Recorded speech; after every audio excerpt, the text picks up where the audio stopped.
sujud di altar-Mu Tuhan. Kami serahkan hidup kami Tuhan. Kau ubahkan, Kau perbaharui, Kau pulihkan Tuhan. Bahkan mujizat terjadi Tuhan dalam hidup kami. Amin. Shalom. Apa kabar? Luar biasa. Tuhan berkati kita semua. Amin.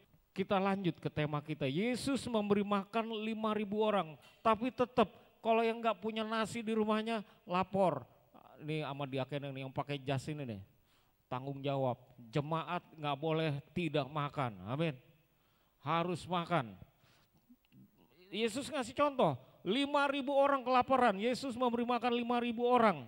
Nah, Yesus memberi makan 5.000 orang, satu-satunya mujizat yang ditulis di 4 surat Injil. Matius ada, Markus ada, Lukas ada, Yohanes ada. Komplit, semuanya menceritakan. Artinya apa? Ini mujizat yang penting Bapak Saudara. Buat Tuhan Yesus menjamin kita tidak akan kelaparan. Amin. Mungkin kita sudah sering mendengar cerita tentang ini. Dari sejak kita sekolah minggu, masih kecil kita dengar. Apalagi yang Kristen dari lahir ya. Dari lahir kita udah dengar cerita ini. Kita tahu Yesus memberi makan 5.000 orang dengan apa? Ketika Yesus memandang sekelilingnya dan melihat bahwa orang banyak berbondong-bondong datang kepadanya, berkatalah ia kepada Filipus, di manakah kita akan membeli roti supaya mereka ini dapat makan. Di Matius 14 ayat 14, ketika Yesus mendarat, ia melihat orang banyak yang besar jumlahnya, maka tergeraklah hatinya oleh belas kasihan. Tuhan Yesus itu enggak tega kalau lihat orang banyak mencari dia, amin. Kalau kita mendekat kepada Tuhan, kita mau cari Tuhan, Tuhan Yesus itu enggak tega. Poin pertama hari ini, Tuhan Yesus itu tergerak hatinya oleh belas kasihan. Kalau kita mencari Tuhan, Bapak Saudara, kalau kita hidup kita selama ini sulit, banyak pergumulan, mungkin kita karena kurang mencari Tuhan. Tuhan Yesus auto tergerak kalau melihat orang banyak. Tuhan Yesus tergerak ketika Yesus mau memandang sekelilingnya, dan melihat bahwa orang banyak berbondong-bondong datang kepadanya, berkatalah ia kepada Filipus, di manakah kita akan membeli roti supaya mereka ini dapat makan? Hal itu dikatakannya untuk mencobai dia, sebab ia sendiri tahu apa yang hendak dilakukannya. Kita lihat Tuhan Yesus tahu apa yang akan dilakukannya. Meskipun Tuhan tanya, Filipus mungkin mikir, di mana kita akan membeli roti? Pertanyaannya salah Tuhan Yesus. Yang pertama, sebelum beli roti harus punya apa? Kalau beli roti nggak boleh pakai sendal. Harus pakai uang. Pertanyaannya, uangnya dari mana? Jawab Filipus kepadanya, roti seharga 200 dinar tidak akan cukup untuk mereka ini, sekalipun masing-masing mendapat sepotong kecil saja. 200 kali 200 dinar kali berapa tadi? 250.000. Berapa? Sekitar 500 juta. 50 juta. 50 juta. Filipus bingung. 50 juta duit dari mana? Kebetulan mirip-mirip sama biaya kita sebulan loh. 50 juta. Oh kok mirip ya? Baru enggak saya? Gereja kita kebutuhan kita kira-kira 50 juta sebulan Bapak Saudara. Kemarin udah habisin ini buat 200 juta lebih untuk ini pasang ini dan segala macam. Tiap bulannya 50 juta lebih, ya 50 juta, hampir 50 juta.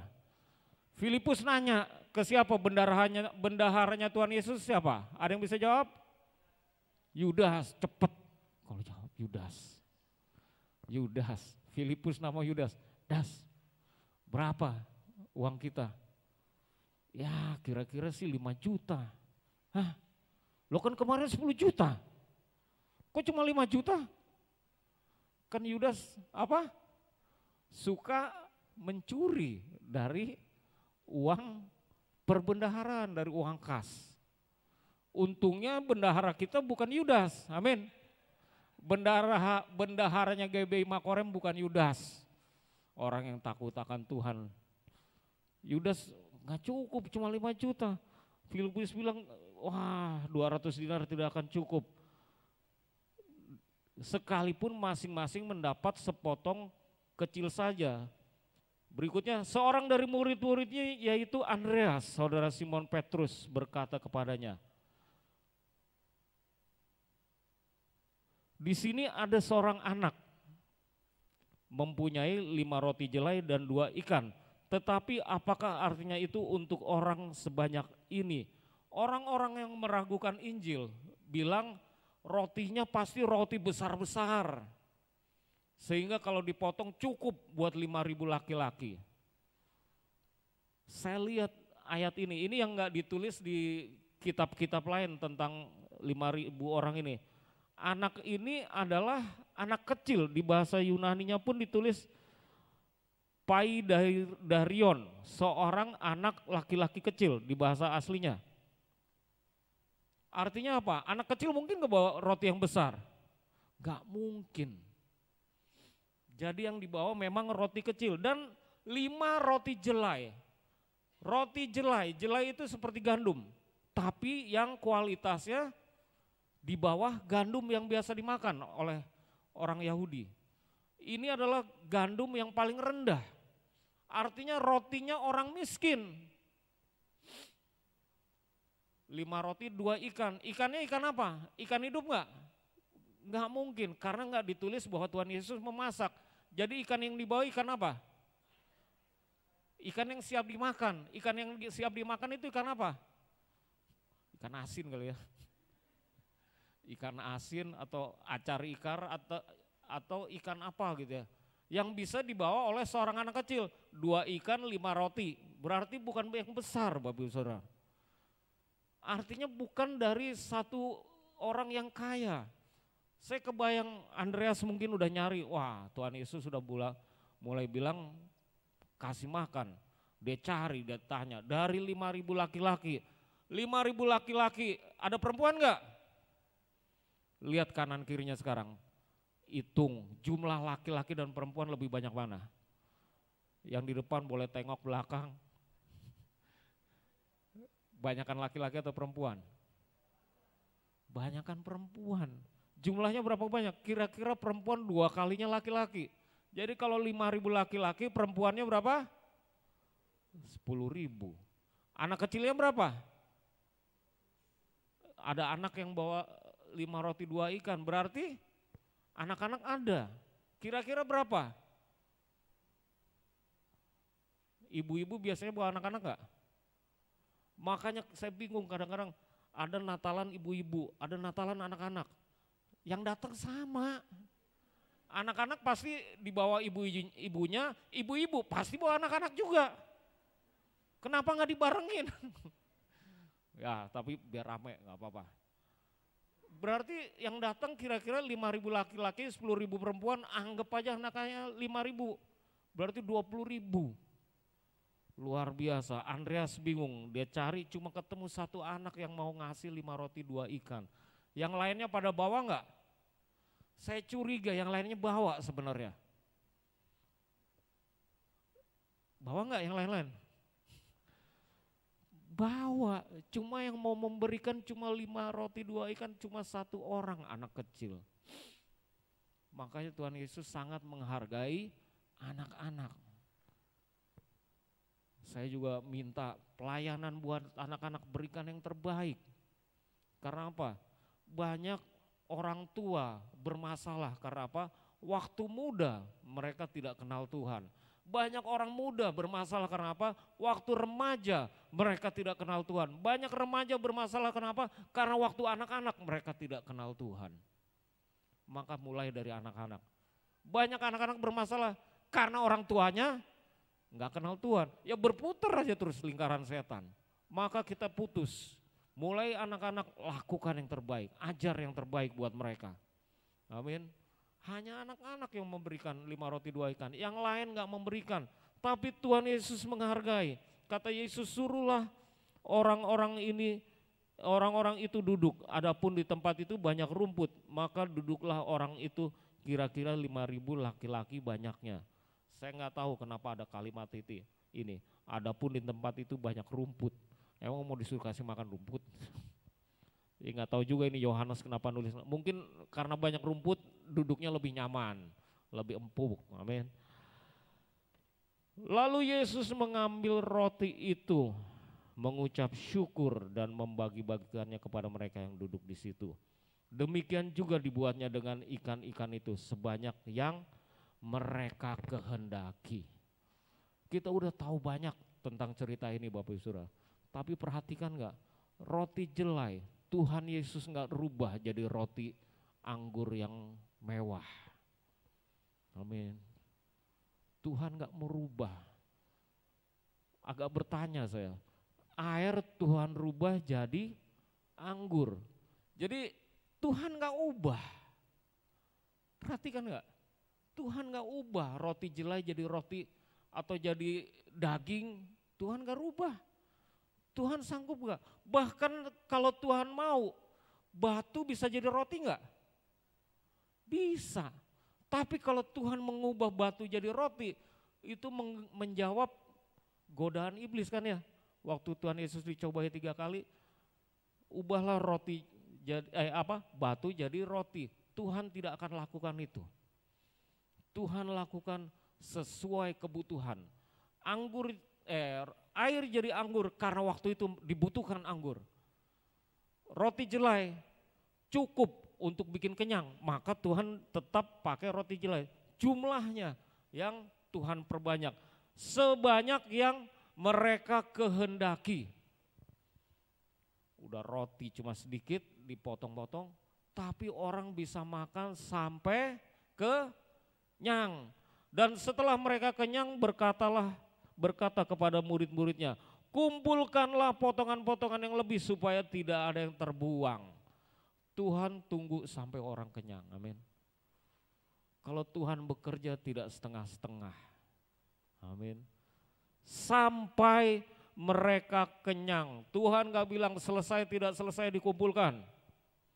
Tuhan Yesus gak bilang gitu. Sampai kenyang. Tuhan menjawab persoalan. Kembali pertama, kehadiran Tuhan Yesus sangat penting, amin. Buat orang-orang, kalau Tuhan Yesus tidak hadir, maka gak ada orang berkumpul, gak ada orang beribadah. Tapi ketika kita berkumpul beribadah, berkumpul bersama, kita cari Yesus. Seperti hari ini, kita utamakan Yesus. Sebelum kita kemana-mana, kita cari Yesus. Seminggu kita bekerja, bahkan sekarang hari Sabtu gak kerja juga kok. Banyak yang libur kan ya, Sabtu kita udah bekerja. Masa ya hari Minggu, 1 hari aja gak bisa kita berikan untuk Tuhan, amin. Kita prioritaskan untuk Tuhan. Dan Tuhan menghargai itu. Seperti anak kecil yang memberikan 5 roti 2 ikannya. Kita berikan hari Minggu ini untuk Tuhan. Waktu-waktu kita, hidup kita, 5 roti dan 2 ikan itu artinya apa Bapak Ibu Saudara? Apa yang ada pada kita? Mungkin itu hanya itu yang dipunya anak itu. Dia berikan semua. Yang kita punya apa? Berikan pada Tuhan yang terbaik, amin. Bukan bicara tentang uang loh ini, waktu kita, tenaga kita, hati kita, pikiran kita. 5 roti, 5 jari kita, 2 tangan kita, 2 kaki kita. 5 roti apa? 5 panca indera kita, 2 anggota badan kita. Bisa bermacam-macam artinya, tapi yang paling penting apa? Berikanlah kepada Tuhan apa yang kita mau berikan yang terbaik, amin. Dan Tuhan sanggup lipat gandakan. Mungkin kita udah sering dengar berpuluh-puluh kali cerita ini. Ada lagunya dari sekolah minggu, tahu lagunya? 5 roti dan 2 ikan berkati, terus ya gitulah. Sampai ada lagunya. Pertanyaannya, sudahkah kita lakukan Bapak Saudara? anak kecil ini memberikan 5 roti dan 2 ikan. Dan Tuhan bilang, setelah mereka kenyang, ia berkata kepada murid-muridnya, kumpulkanlah potongan-potongan yang lebih, supaya tidak ada yang terbuang. Gak ada yang terbuang, amin. Mungkin tadinya Tuhan Yesus tunggu, mana ini lebihnya? Enggak pada nongol, pada kemana? Tanya Petrus, Petrus, mana? Kan pasti lebih roti sama ikannya. Enggak tahu Tuhan, habis. Tuhan bilang, coba yang di kantong, keluarin semua, keluarin. Apa kalau kita biasa kumpul, yang dipalas. Yang dipalas keluarin, tiap kali kita kumpul selalu ada dipalas. Saya nggak tahu juga terjemahannya. Tapi biasanya setelah makan sisanya dikumpulin. Ayo keluarin, Tuhan Yesus mau kumpulin 12 bakul. Bakul yang dimaksud adalah tempat untuk kalau baju mau dicuci ditaruh dulu di situ. Jadi tempat pakaian kotor. Itulah bakul itu yang dimaksud. 12 bakul, maka mereka pun mengumpulkannya dan mengisi 12 bakul penuh dengan potongan-potongan dari kelima roti jelai yang lebih setelah makan. Dan ketika orang-orang itu melihat mujizat yang telah diadakannya, mereka berkata, dia ini adalah benar-benar nabi yang akan datang.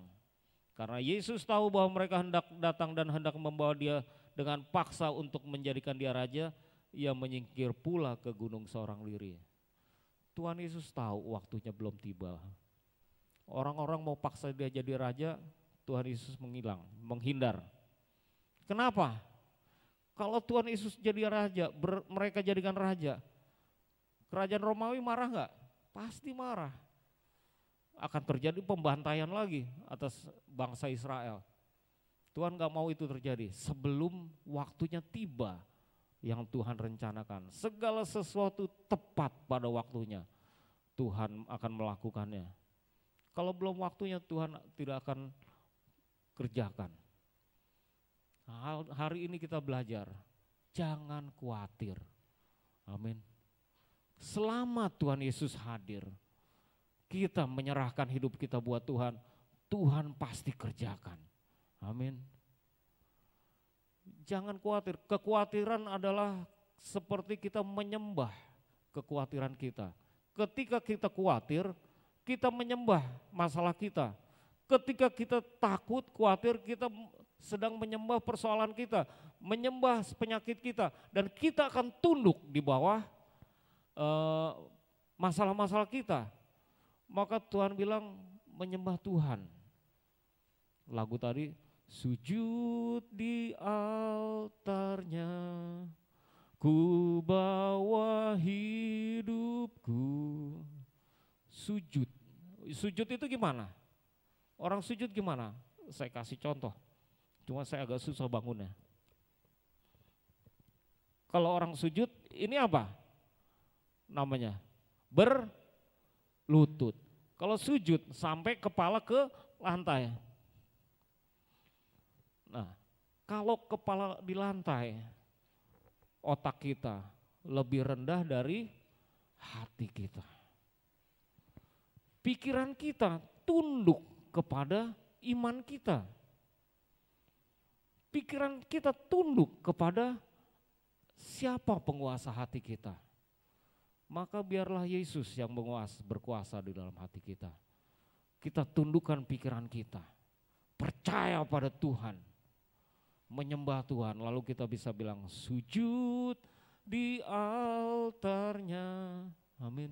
Ku bawa hidupku, kita bawa hidup kita seperti orang banyak berbondong-bondong mengikut Yesus, mencari Yesus.